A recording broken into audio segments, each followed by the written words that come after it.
दोस्तों, स्वागत है आपका मेरी ब्लॉग में। मेरा ब्लॉग शुरू हो गया था बागेश्वर में, लेकिन मैं इसे पेंडिंग कर रखा था। अभी डाल रही हूँ, आज तक टाइम नहीं लगा है और इस पे कॉपीराइट आ रहा है, तो इसलिए मैंने आवाज़ म्यूट करी है। और शिव आरती से गूंज उठा है पंडाल। अगर आप को मैं ये वीडियो काश में ये वीडियो आपको सुना सकती, तो इतना मधुर वाणी से गुरुजी ने शिव आरती बोली है, बहुत ही मन गदगद हो गया था। लेकिन जो है कि कॉपीराइट आने की वजह से मुझे ये वीडियो म्यूट करना पड़ा है। दोस्तों, शिव आरती हुई और बागेश्वर धाम में 251 कन्याओं की सामूहिक शादी हुई और सभी की जयमाला पड़ी, आप देख सकते हैं। और पंडाल में गुरुजी के कलकल ध्वनि से शिव आरती बंदन हुआ। ये देखिए, ये बद्रीनाथ वाले गुरुजी हैं जो आरती कर रहे हैं। बद्रीनाथ वाले गुरुजी जब आए थे तो हम दरबार हॉल में थे, एकदम से मेरे सामने आ गए और मैं घबराते हुए बद्रीनाथ वाले गुरुजी बोलना था ना कि मैं पठानकोट वाले गुरुजी बोल बैठी। संत जी आए थे बद्रीनाथ वाले, उनका भी हार्दिक स्वागत हुआ है। और सभी ने शिव आरती की कलकल ध्वनि से शिव आरती की गुंजन हो गया, पूरा पंडाल गूंज उठा शिव आरती से। और बहुत ही आनंद पूर्वक से शिव आरती हुई, क्योंकि टीवी की स्क्रीन नहीं दिखाई मैंने, इस पे कॉपीराइट आएगा और कॉपीराइट आ ही गया। फिर भी इस पे कॉपीराइट आया है पूरे ब्लॉग में, तो मैं इसको म्यूट करके डाल रही हूँ, अपनी आवाज़ से डालूँगी। और दोस्तों, आप मेरी वीडियो को लाइक करना, शेयर करना और सब्सक्राइब करना, कमेंट ज़रूर करें। मुझे पता लगेगा मेरे कहाँ से मेरे चाहने वाले मेरे ब्लॉग को देख रहे हैं। और आरती बंदन के बाद सभी ने आरती ग्रहण करी और फिर सामूहिक शादियाँ हुई। सामूहिक शादियाँ यहीं से प्रारंभ हुई होने और सबों ने आरती बंदन करके सामूहिक जयमाला पड़ी है। और फिर ऐसे ही 50-50 वर कन्या करके जयमाला हुई। एकदम से तो नहीं हो सकती थी, 251 कन्याओं की जयमाला 50-50 करके 4-5 बार हुई। 5 बार गए ये लोग जयमाला करने के लिए। और फिर इनका पहले जयमाला हुई और फिर फेरे करने को गए। पंडाल असीम पंडाल लगे हुए थे, वो ब्लॉग भी दिखाऊंगी। सभी के जोड़ों की शादी होते हुए का ब्लॉग भी है मेरे पास, उसे भी दिखाऊंगी, डालूंगी कभी उसे भी। टाइम नहीं लग रहा है। और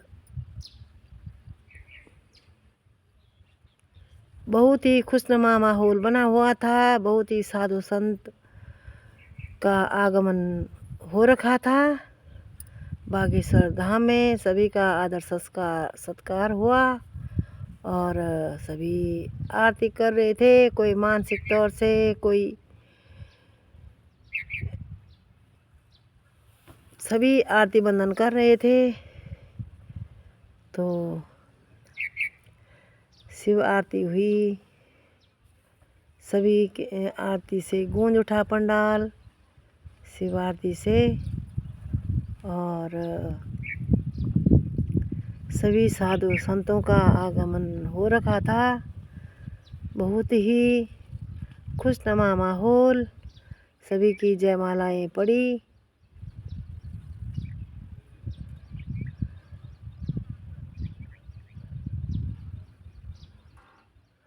और सभी बेटियों के जैसे जयमाला पड़ी, गुरुजी ने सभी को अपना आशीर्वाद दिया।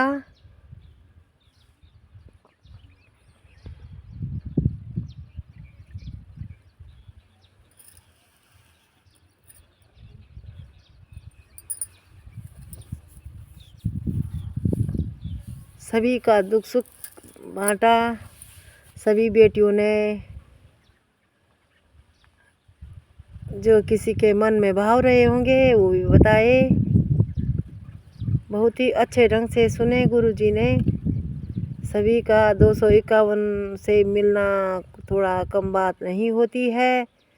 सभी के सर पर अपना हाथ रखा, सबको आशीर्वाद दिया और अपनी बेटियों को अच्छे से विदा करा। और सभी जो घर गृहस्थी का सामान होता है वो भी सब दिया गुरुजी ने। बागेश्वर धाम सरकार का प्रण अटल और अटल होता है। उनका ये संकल्प है कि मैंने जब अपनी बहन की शादी करने में असमर्थ रहा हूँ तो मैंने भी किसी की मदद ली थी। वो मदद ली थी गुरुजी ने, एक मुस्लिम भाई थे उनसे मदद ली थी गुरुजी ने अपनी बहन की शादी के लिए। और उस मुस्लिम भाई ने थोड़े से पैसे दिए थे उधार गुरुजी को और बाकी सारा गुरुजी की बहन की शादी का सामान उसने ही दिया था, मुस्लिम परिवार ने। वो मुस्लिम भाई गुरुजी के दोस्त बन गए और गुरुजी ने जो पैसे उनसे उधार लिए थे वो तो वापस दिए। लेकिन जो मुस्लिम भाई ने कन्यादान के समय उनका बहन का सभी फर्नीचर आदि सब दिया था, उसका गुरुजी ने संकल्प करा कि आज मेरी बहन की शादी में जो इस भाई ने मदद करी है, मैं हर एक कन्या को जिसका कोई जो असमर्थ होगी अपनी शादी करने में, जिसके माँ बाप असमर्थ होंगे, माँ बाप नहीं होंगे, असहाय होंगे, निरर्थ होंगे, निराशाएं होंगे और जो अनाथ होंगे, मैं उनका पिता बनकर सबको वो चीज़ें दूंगा जो मेरी बहन को आज इस मेरे दोस्त ने दिए हैं। मैं उनका नाम अभी भूल गई हूँ। तो दोस्तों, वो एक मुस्लिम भाई थे जिन्होंने कन्यादान करा था गुरुजी की बहन का, और वही प्रेरणा स्रोत हैं गुरुजी के लिए। आज उसी की प्रेरणा के वजह से ही गुरुजी इतनी कन्याओं का कन्यादान करने में समर्थ हैं और बालाजी की असीम कृपा है उन पर।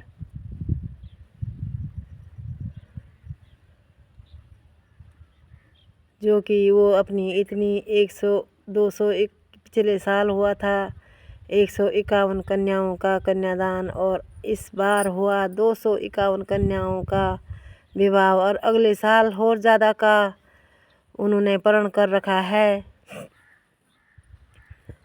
तो भगवान उनको हमेशा उनकी जो उनका अटल विश्वास है, अटल उनकी इच्छा है, उस पर भगवान हमेशा उनकी मदद करें। हम भी यही चाहते हैं कि गुरुजी अपने कदम आगे से आगे बढ़ाते रहें और कभी पीछे मुड़ के न देखें, और गुरुजी की उम्र दिन दुगनी और रात चौगनी लंबी हो, हमारी उम्र भी उन्हें लग जाए। हम तो यही कामना करते हैं। और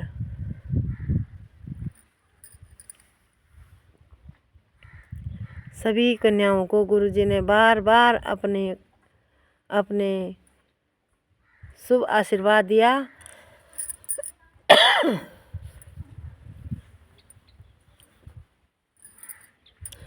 बार बार अपना शुभ आशीर्वाद दिया और कन्याओं का कन्यादान किया।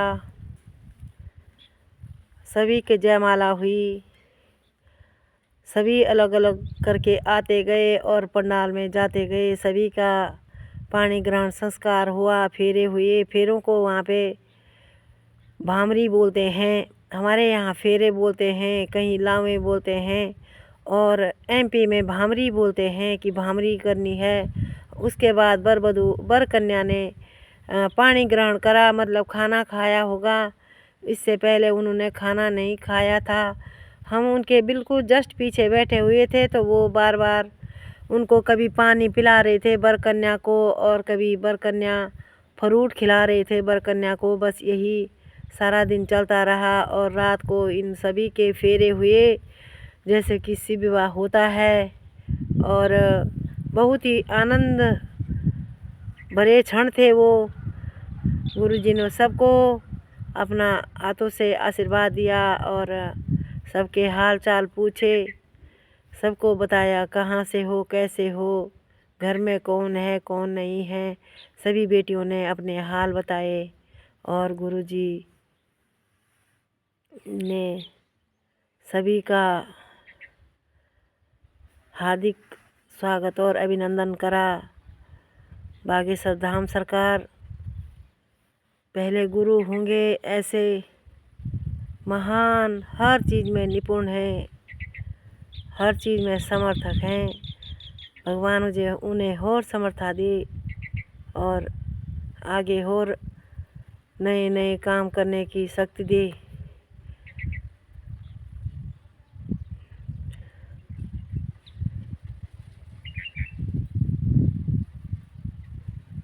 आरती संपन्न हुई, जयमालाएँ हुई। 50-50 कन्या करके जा रही थी स्टेज पर, क्योंकि स्टेज पे 251 कन्याओं को एक साथ वरमाला नहीं पड़ सकती थी, क्योंकि स्टेज में और भी जने थे और बहुत सारे लोग थे, तो इसलिए सभी का जयमाला एक साथ नहीं हुआ। होली होली करके गए और सभी के जयमाला हुई और फिर भामरी के लिए गए, मतलब फेरों के लिए गए।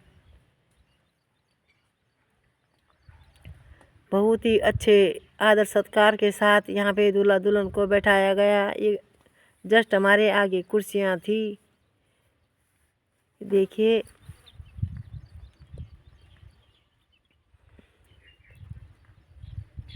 इतना सुंदर माहौल था। और हमारे गुरुजी तो ऐसे हैं कि हंसते के साथ हंसते हैं और उनके मन बहुत कोमल है। जो बच्चियां रो रही थी तो वहाँ पे भी उनकी आंखें नम हो रही थी। बच्चियों को पिता मिला, भाई मिला। कोई भाई मानती हैं, कोई पिता मानती हैं, और गुरुजी तो सभी बेटियों को अपनी बेटियां मानते हैं। दामाद भी बहुत खुश थे गुरुजी के और सभी से कह रहे थे कि अच्छे से रहना, अच्छे से रहना, अच्छे से रहना। उनको भी चिंता होती है, मेरी इतनी बेटियां हैं, सभी सुखी रहें, सभी खुश रहें अपने घर में, अपने परिवार में सभी फूले फलें। हर एक जवाई को एक एक करके बोल रहे थे कि अच्छे से रहना, अच्छे से रहना, ध्यान रखना बिटिया का। और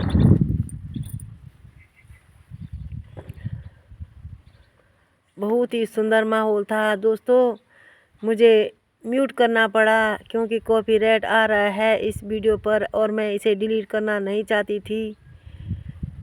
जो नहीं जा सकते हैं उन्हें दिखाना चाहती थी मैं। मुझे इतनी अच्छी एडिटिंग करनी नहीं आती है, लेकिन जैसा ही ब्लॉग बनता है मैं वैसे ही डाल देती हूँ। अगर आपको पसंद आए तो मेरा ब्लॉग को लाइक भी करना, शेयर करना, सब्सक्राइब करना। ऐसे वीडियो तो बहुत सारे होंगे यूट्यूब पर, लेकिन मैं भी अपने चैनल पर इसे कैद करना चाहती थी, इसलिए मैंने इसे डिलीट नहीं करा कि मैंने इसे म्यूट करके और अपनी आवाज़ डाल के आपके पास भेज रही हूँ। सभी आप लोग इस ब्लॉग को देखना। और ये भाव के क्षण थे। गुरुजी सबको आशीर्वाद दे रहे थे, एक एक करके गुरुजी ने सबको आशीर्वाद दिए। और सभी साधु संत पंडाल भरा हुआ था, साधु संतों से सभी का आशीर्वाद दिया। मानो ऐसा लग रहा था कि ब्रह्मा विष्णु महेश भी यहाँ पर सब आशीर्वाद देने को पहुँचे हुए हैं।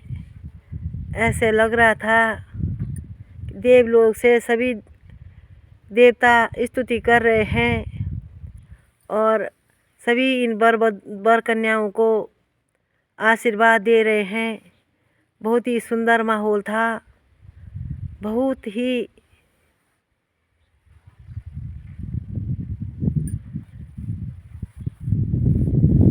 आनंद पूर्वक के साथ सभी ने जयमाला डाली। और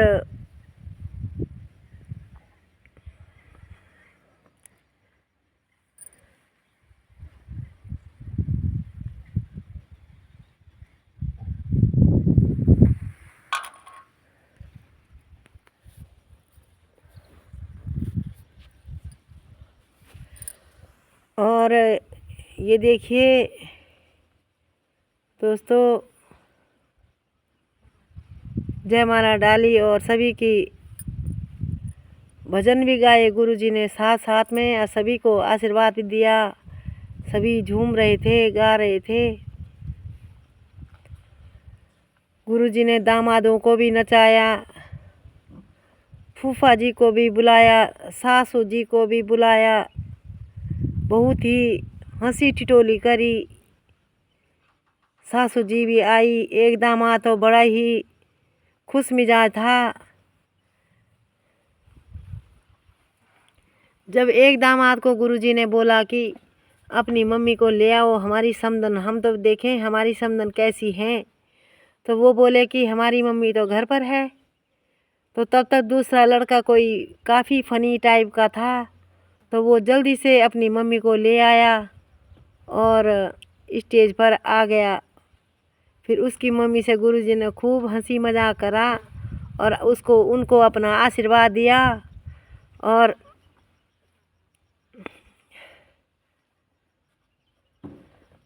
बहुत ही खुशनुमा माहौल था।